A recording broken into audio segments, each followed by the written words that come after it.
It's time for some damn good tacos in college football. We're excited to announce our title sponsor, Torchy's Tacos, for the Arkansas Football Report with Otis Kirk, and the new addition to the Hogville.net family, the Arkansas pregame show starring former Hog running back Marshall Foreman, hosted by Jason Pattison. If you're looking for a place to unwind and call the Hogs, Torchy's is the place. Torchy's location on MLK in Fayetteville is the proud host of the Arkansas pregame show, and it will air 2 hours prior to kickoff of each Fayetteville home game. The Arkansas Football Report airs every Thursday at 7 p.m. in Rogers. Check out the full-service bar on the patio or in the restaurant while you cheer Arkansas on to victory.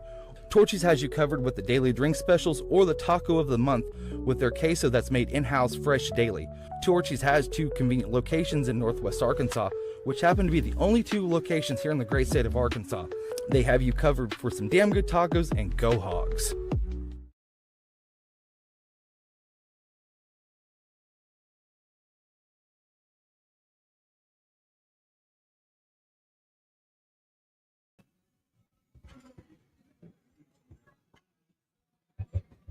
Oh man, good evening everybody, Razorback Nation. It is Thursday, April 24th, 2025. I got Otis right here beside me. I'm Jason. Thank you all for joining us this evening.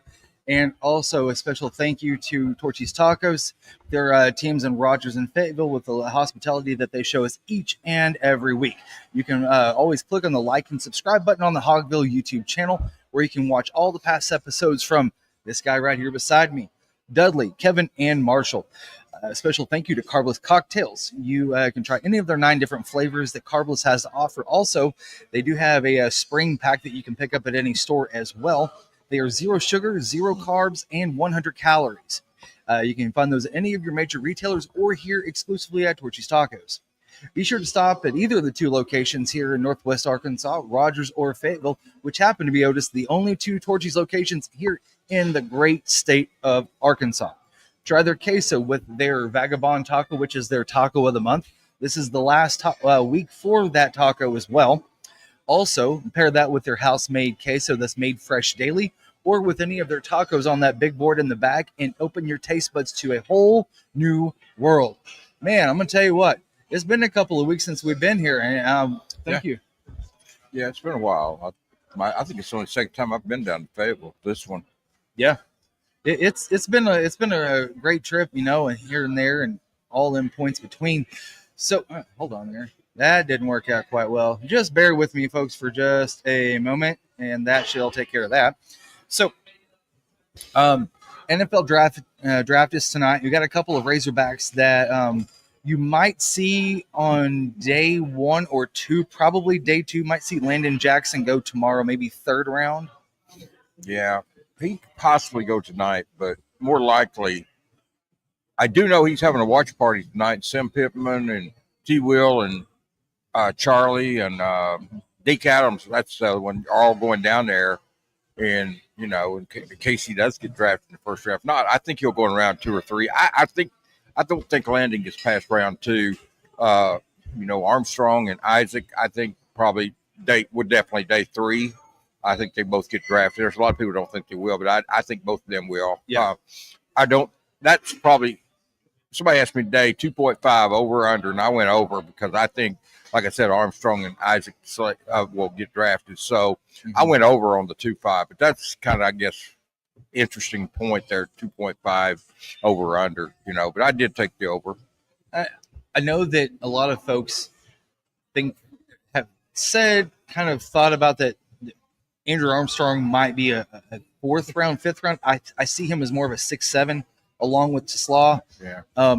There's a possibility that TeSlaa might actually drop out of the draft altogether. I don't think that happens, but I do see that Andrew Armstrong will get taken, and whoever takes him, I think is going to get a pretty good talent in the late, might be a stud in the late draft. Oh, I definitely think. I think anyone takes one of those kids is going to be a very good ball player. But yeah, Armstrong, I mean, to me, I can't see him dropping out of the draft. Some people have speculated that. I don't see it. He's just too good. Big. Okay, so he doesn't have the fastest 40. He still runs a decent time in the 40. If he can catch football, he gets open. Yeah. You know, he's big. Isaac's got the speed. If that's what they want, then, you know. But I still think both of them kids at some point get drafted on day 3. I think Landon's day 2. All it takes is one team to love you, and he's good enough. If one team loves you enough, he could go late in the first tonight. But I don't see it. But then again, I mean, anything's possible. I be honest with you, I probably followed this draft less than any of them ever. I'm usually a draft junkie, but I've been so busy with the transfer portal and stuff that I just haven't followed it that closely. But I do think, like I said, I do think Landon's going to get drafted. Yeah. If not today, then tomorrow for sure. Day 2. I can't see him going to day 3. Andrew and Isaac, I think, will both go on day 3. That's my gut feeling that both get drafted.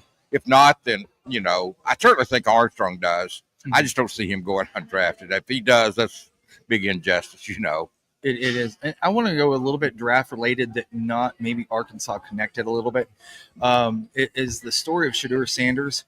What I feel like is interesting, I was listening to ESPN radio coming in, and they said that there were no cameras at the Sanders house for the draft.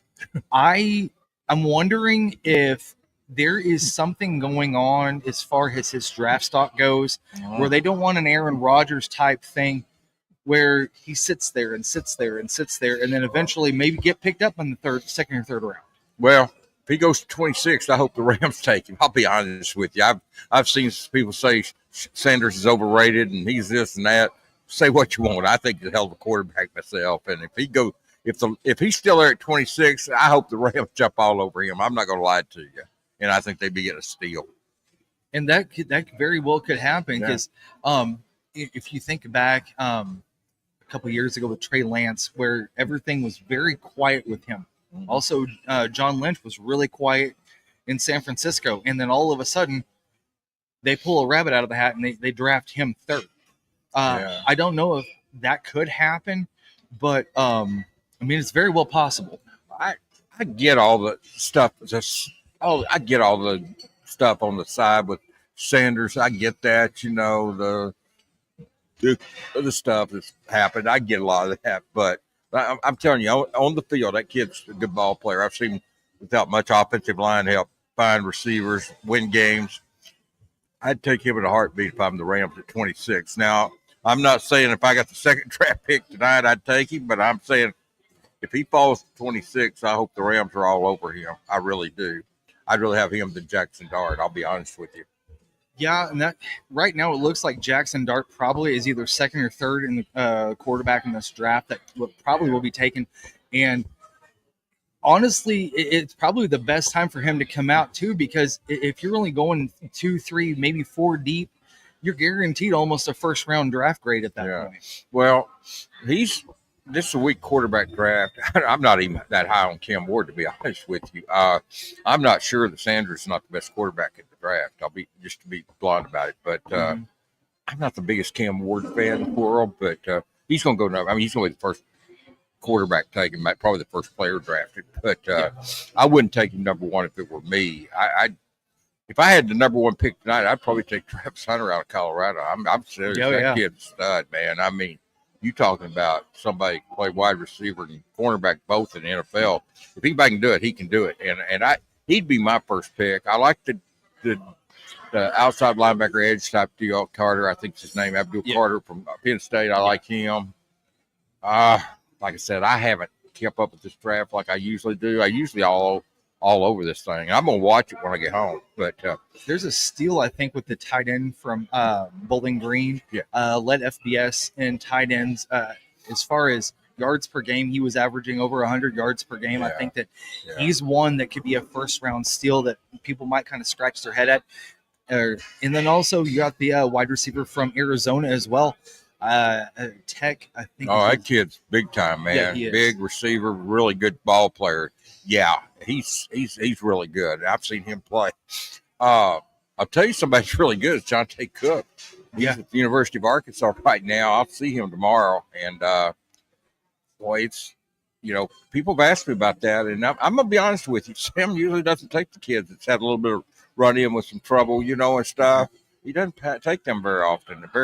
He's passed on a lot of pretty good kids, pretty good players, I mean. And but he's, Jonte Cook is high risk, high reward, Jason. And I'm telling you, man, if if you got him and he had his head on straight, man, you talking about a stud receiver. That man. He's the man. So if Jonte does end up coming to Arkansas, you got him, Courtney Crutchfield, Monte Harrison, Omega Blake. At that point, that's a pretty stuffed room. And by the way, you've also got Raylan Sharp and also Cam Shanks. Oh yeah. That's six deep right there. Antonio Jordan will be here in Yeah. the summer. So yeah, and I mean, yeah, if you get Jonte Cook, he's going to be in that mix, or he's going to be in the top of the mix. He's going to not be in the mix. He's going to be at the top of the room probably, but he's, I mean, I was surprised. I'd heard like 2 weeks ago that Arkansas was going to go after him, and I kind of doubted it. But turns out it's true, and I think Sam's got some kind of indication that this kid, I mean, I know he has checked him out, and they've got to have some kind of indication that something's going right with the kid, or I don't think so. Because like I said, Sam turned down some pretty good ball players. I know some kids that they haven't taken here that turned out to be were really good players. We turned them down simply because of character. And Jonte is, like I said, is as good as it gets on the football field now. It's a high risk, high reward deal. If it pans out, you're going to look like a genius. If it doesn't, you cut your ties and move on. I mean, so to me, it's very well worth the risk because, like I said, if the kid gets here and messes up, cut the ties and move on. And it's just, just cut it and move on. So I think it's well worth the risk myself. They need a difference maker there at receiver, and he's certainly that. He is definitely that. I want to bring this up really quick. And the only reason why I want to bring this up, I usually don't bring up players that were here that have moved on. The only reason why I'm bringing him up right now at this moment is because it's a story that still has legs, and that's with Madden Maleva. So right here, real quick, Brady G111. Hey, Jason Otis, do you know if Madden had a contract? The only contract I know of was the NIL, which Hunter's trying to recoup some of that money back. Yeah, they're trying to get some of that back, and I hope they do, to be honest with you. It's nothing against Madden. It's not sour grapes. I just think, I mean, all I hear about deal is, they can't enforce kids just transfer one time because coaches can leave at any time. Coaches have buyouts. If they leave, they have to pay it back. So if you're going to use that excuse that coaches can leave any time, and you're going to make it where it's free agent every year with football players and basketball, then make them pay just like a football player, a coach, make them buyout. Basketball coach, coaches can move, but they have buyouts.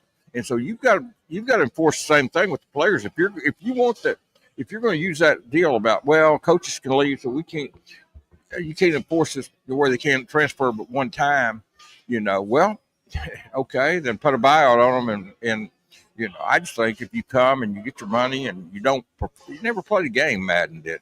He never played a single game. He barely put the jersey on. Yeah, I mean, he didn't even go through the summer. 14 practices, out there for 14 practices, man. And, I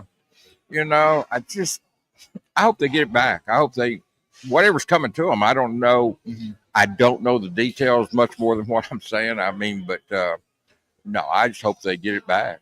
So there was Courtney Mims from Picture Nation had retweeted this, that there were actually two players that Edge was trying to get money back from. And I'm wondering if it's the receiver that was coming with Madden, though, or would he have gotten any since he hadn't been on campus? I don't know if he would have gotten any. Did he hit the portal too?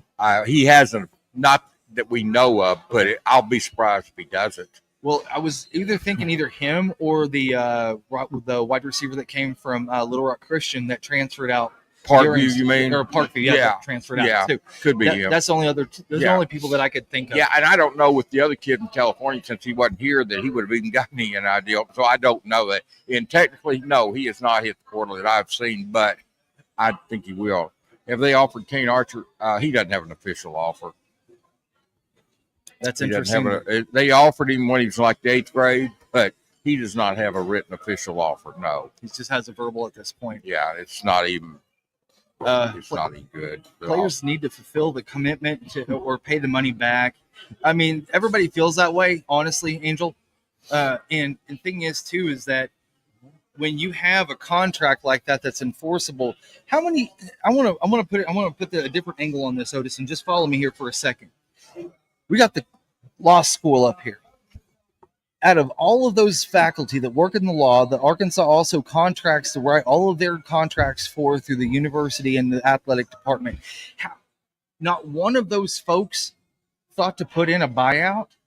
Seriously, where in the hell was that at? If it was there, do we know? No, because we don't get to see those contracts. We don't get a glimpse into the hourglass of what happens in the end with NIL with the Arkansas Edge. That's, I think, some transparency that fans want to see as well, because you can't sit there and say, okay, well, we're going to pay this money. Now you're going to leave. Now we're going to recoup it. Okay, where's the contract at? Because all those smart people up at that athletic department decided, hey, I don't know if a buyout's going to be good or not. Are we not going to put one in there? I mean, how do you not protect your own ass at that point? Yeah, I think they have, or Hunter wouldn't be that blunt about going for it, going for it. So I think they probably covered themselves more than we think they did, but could very well. Yeah, if not, they should have. But I think they did, or Hunter wouldn't be talking about, recouping that.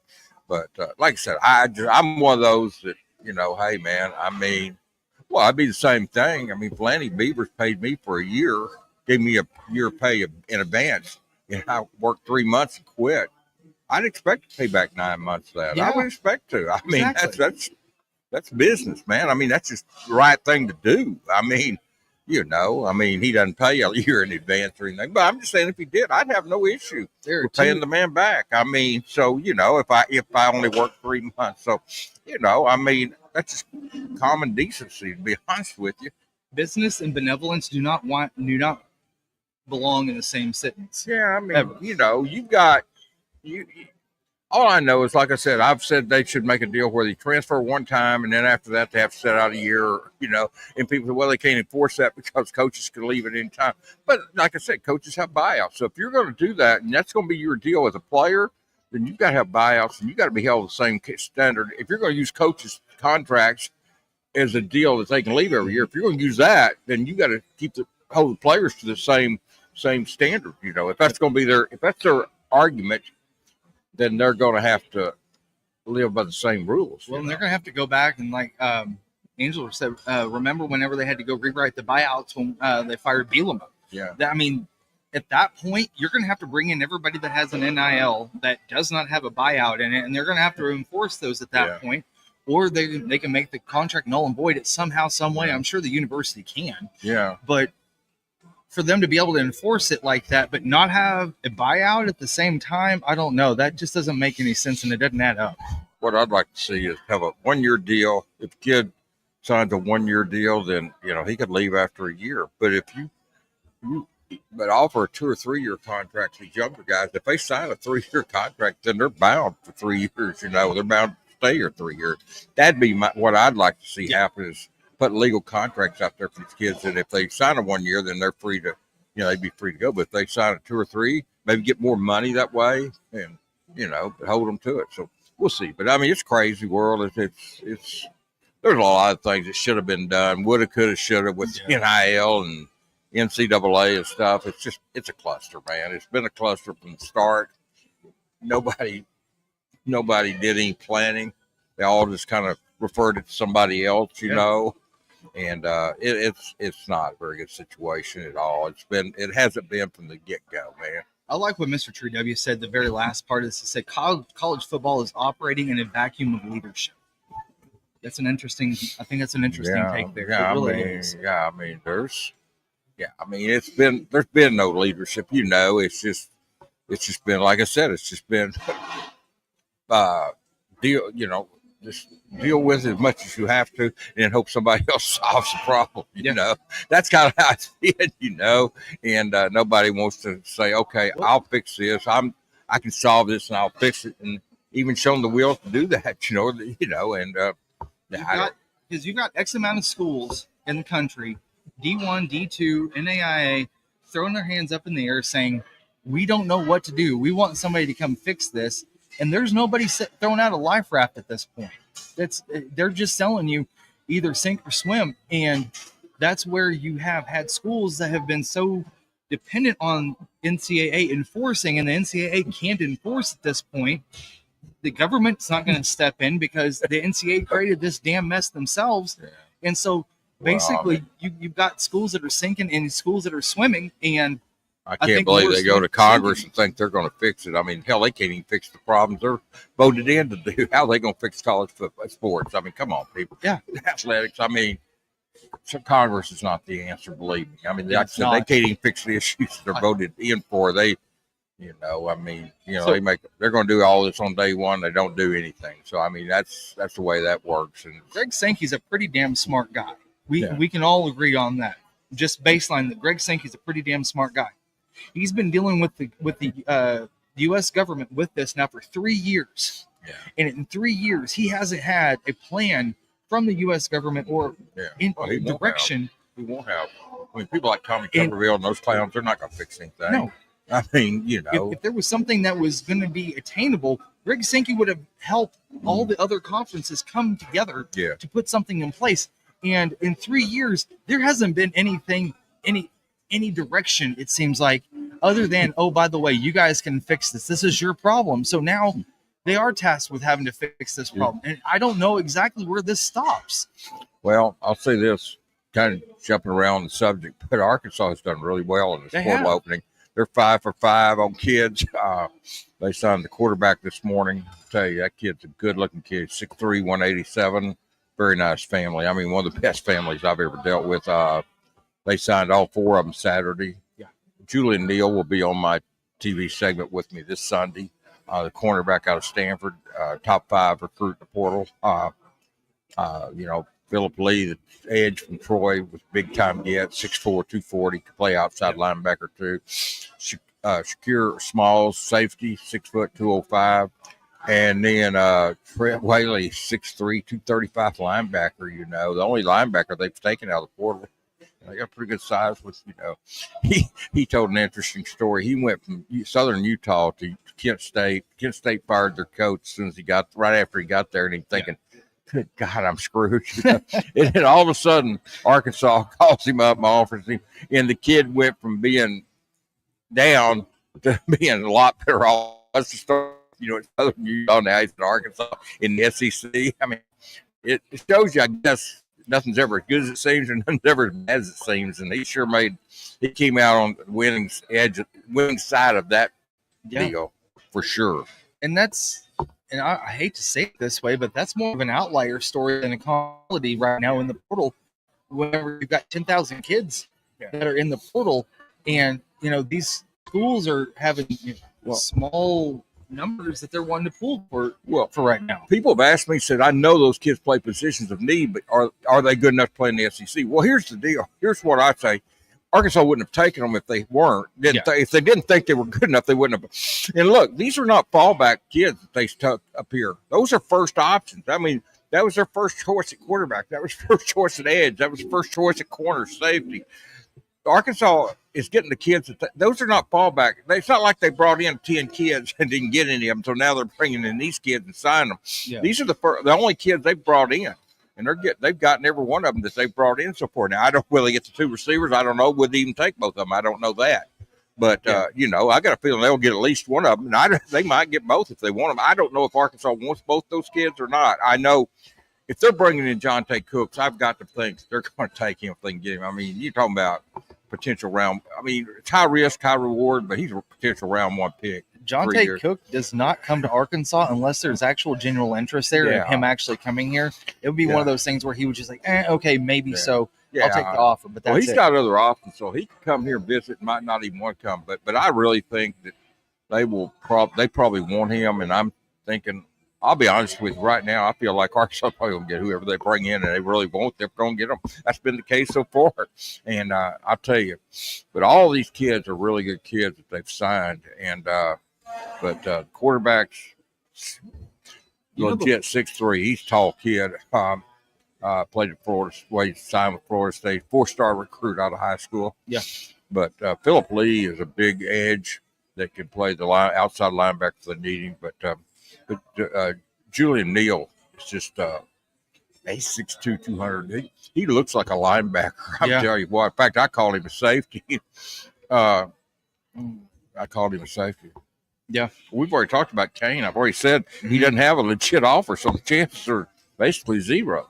Yeah. I mean, I don't know what else to tell you. I mean, he doesn't have a legit offer to Arkansas. I love the kid. I think they should offer him, but they haven't, and they're not going to. So I don't know what to tell you. There's probably zero chance he plays at Arkansas. And with the quarterback shakeup happening, I mean, well, you still don't know where Kane's going to go to. Well, that's what I'm talking about, Kane. Yeah. Well, I mean, yeah, and I shouldn't say that because I mean, I guess if this staff left at the end of the year for some reason, say they got fired and they brought in another staff, then they might want him. Another staff might come in and say, we want him. So I guess there's a chance, but if Bobby's the offensive coordinator, there's zero chance Kane's going to be at Arkansas. And if that does happen, if there is a staff turnover, you're back at Walker White again. I just scholarship players hit the portal and don't come out with a scholarship offer. I'm sure there's some. I mean, most of them will get some kind of offer, but Power 5 offers, I bet there's a bunch of kids in the portal that don't get a Power 5 offer. I bet there's a bunch of them, I mean, I don't have access to that number, but I can assure you there's a bunch of them that go in the portal that never get it. You know what's music to my ears, though, Otis? You're bringing in Jonte Cook. That means you got enough money to get him. Yeah. And that's what a lot of people haven't really talked about is that when Sam said at this opening of spring ball, we got money. Yeah. We'll be able to bring some folks in. Yeah. That's the one thing that people haven't talked about. They're getting people in. Well, yeah, if they got money or they wouldn't be getting their first choice at each position, Yeah. I mean, I know Julian Neal had plenty of options, and he was blowing up when he got there. In fact, when he left me Saturday morning, he wasn't going to sign with Arkansas. Something happened after he left me and went to talk to Sam and them.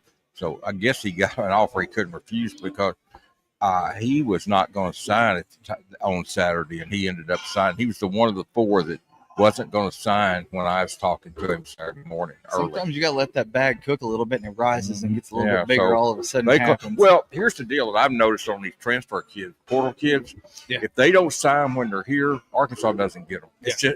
They've got one kid, I can tell you, in the last 2 or 3 years, they've gotten one kid that visited, that left, and that was Miguel Mitchell from the Florida safety. That was the only one that I can think of that I had kids commit to Arkansas to me that left here and didn't sign with Arkansas. They ended up going somewhere else, committed. But the only one that's left here that was not committed and ended up signing with Arkansas that I can think of is Miguel Mitchell. The rest of those kids that left here, Taylor Green, when he got here, he signed with Fernando Carmona, didn't leave here. I'm telling you, man, they either sign when they're here, if they leave the portal, because the next guy's going to find out what you offered, and they're going to offer more. That's just the way it works. And the next school's going to offer more than they do.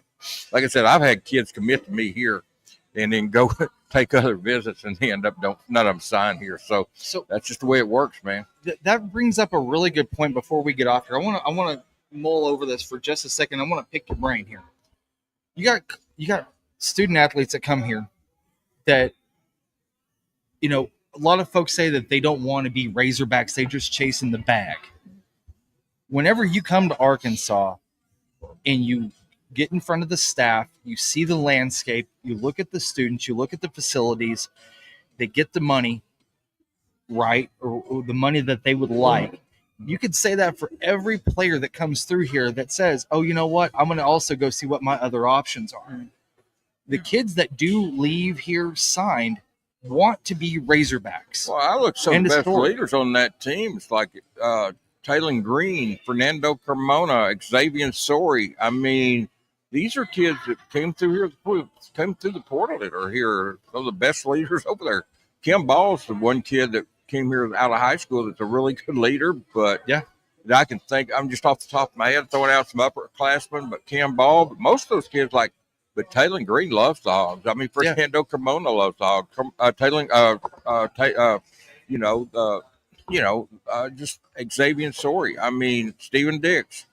These are kids who came to Portland. They're not just chasing the bag. I mean, I'm sure they're getting every penny they can, which is what anybody ought to do. I mean, when people ask me, what's this guy worth? He's worth what he can get. Yeah. And so, if he can get 500,000, he's worth 500,000, because if somebody, at least to somebody, he's worth that, That's my point. If they come in, they commit to Sam, they say, okay, well, I'm going to go take my last trip, or I'm going to go take my last OV, and they don't sign with Arkansas, they get more money, but Arkansas was giving them money in the first place. That right there is extortion, first off. Second off, they didn't want to be a Razorback. And three, Sam and his staff dodged a bullet.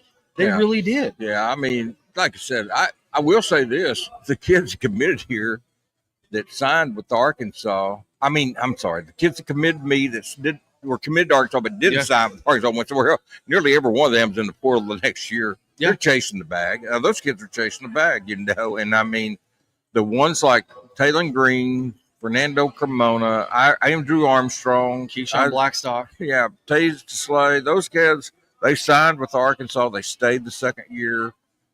They were leaders because they wanted the best kids on that team. Some of the best kids on that team were those kids I mentioned. Landon Jackson came over from LSU. Yeah, Landon Jackson. He could have went literally anywhere. Yeah, probably got a hell of a lot more money than he was getting here. He could have left it time and got. That's what I said. So you can't say the kids in the portal are just coming because of the money, because a lot of most of those kids are some of the better leaders Arkansas has over there, man. So. I know that some folks say that they just want to chase the money. If they wanted to chase the money, they would have left. Most of them wouldn't have come to Arkansas if they were chasing the money. Because most of them would have gotten more money somewhere. And like you said, Landon Jackson could have got a blank check someplace, man. Easily. I mean, that kid's stud. So I'm not buying that, not at all, man. Yeah. Well, really quick before we get out of here, was there any highlights from Sam's last press conference that you could kind of take away from today? He talked a lot about the portal. He did say he thinks the offensive line's a lot deeper than it was. I've got it on my phone. I could look, but I'm trying to think off the top of my head. I should know. I mean, I was just over there a few hours ago. He did say that, he didn't deny that, he said that if there's money and there's a defensive tackle that can be on the two deep. But I asked specifically about a defensive tackle. Yeah. And he said if there's one that can be on the two deep chart and they got the money, they will get him if they can. I'll tell you what's happened on the defensive line, on that defensive tackle spot. Now, there's some edge rushers, but on the defensive tackle, that portal is not that loaded with them. That's not that stronger position in the portal. And one thing about it, too, when you get that, when you got a kid, a defensive tackle, let's say 6'4", 300. Yeah. 305. What? Hell, everybody wants him. I mean, everybody wants that kid, because they don't grow on trees, man. Yeah. That's like they took the kid from Auburn, Alabama, the high school kid, and people, Auburn didn't offer him. So what? They didn't offer TJ Metcalf either. I'm telling you, man, when you get a chance to get a defensive tackle, you take him, man, because, those kids do not grow on trees. And do not ever And if Deke Adams thinks they can play, most of the time they can play. I'm just telling you, Deke Adams is a hell of an evaluator. And honestly, do not confuse Hugh Freeze as a very forward-thinking. Yeah, he didn't offer TJ Metcalf. So if you're going to talk about, and I know the kids from Auburn, but I don't care about that stuff. There's been kids, but I'm sure Minnesota didn't hesitate to take Lindsey, even though Arkansas hadn't offered him. Exactly, big deal. A lot of times it's needs, too, at your position. Maybe Auburn's got a lot of defensive tackles. I don't know their situation. Hell, Drake might be starting this year for PJ. So, he didn't fit what Arkansas was looking for in a quarterback. Exactly. Minnesota didn't say, Arkansas's not recruiting, so I'm not going to take him. Yeah. Quarterbacks who fit your system don't grow on trees either. And that's why, Minnesota got what they wanted there. He didn't fit anything near what Arkansas would. Minnesota Titans, good ball. It's probably going to turn out great for him. Taylor Green's here. It's going to turn out great for Arkansas. So, it works out for everybody involved, man. Yep, it is. Well, Otis, thank you for jumping on with me this week. Next week we'll be at Torchy's in Rogers. It will be the first of the month. So we'll roll out a new taco. We'll have Marcus on with us. Hopefully he won't have a wedding this time around, so we'll have to talk to him about that, and we'll get all the specifics on that new taco that'll be rolling out next week. So next Monday, Dudley and I will be doing the Razorback Diamond Report, and then again Otis and I next Thursday at 7 p.m. at Torchy's and Rogers. So for Otis, myself, Jason, thank you all for jumping on with us this evening, and go Hogs. I thought Donnie Centers was going on. Y'all, it's time for some damn good tacos in college football. We're excited to announce our title sponsor, Torchy's Tacos, for the Arkansas Football Report with Otis Kirk, and the new addition to the Hogville.net family, the Arkansas pregame show starring former Hog running back Marshall Foreman, hosted by Jason Pattison. If you're looking for a place to unwind and call the Hogs, Torchy's is the place. Torchy's location on MLK in Fayetteville is the proud host of the Arkansas pregame show, and it will air 2 hours prior to kickoff of each Fayetteville home game. The Arkansas Football Report airs every Thursday at 7 p.m. in Rogers. Check out the full-service bar on the patio or in the restaurant while you cheer Arkansas on to victory. Torchy's has you covered with the daily drink specials or the taco of the month with their queso that's made in-house fresh daily. Torchy's has 2 convenient locations in Northwest Arkansas, which happen to be the only 2 locations here in the great state of Arkansas. They have you covered for some damn good tacos, and go Hogs.